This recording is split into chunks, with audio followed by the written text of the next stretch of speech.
Jelgavas kultūras namā notika draudzības sacensības svārcelšanā starp Lietuvas lauku sporta biedrības Nemuna un Vārpas smagatlietiem. Pie stieņa lietuvietis Janulis. Vieglajā svarā viņš labo savas republikas rekordu.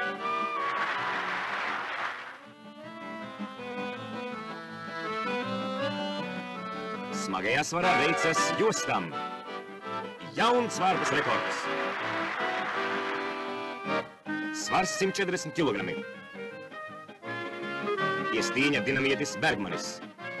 Viņš sacensībās piedalās ārpus konkursa.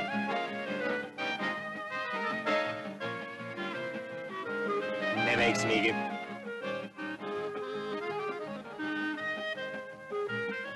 Ārpus konkursa pussmagajā svarā startē olimpisko spēļu dalībnieks Vasilijs Stepanovs.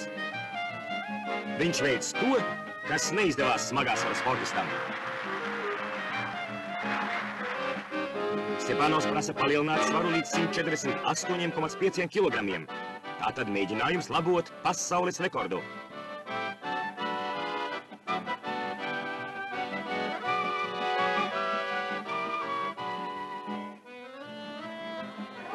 Taču šoreiz tas neizdodas.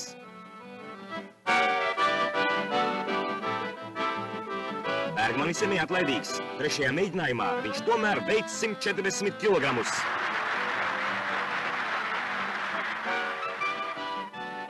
Sacensībās uzvarēja Nemunas komanda.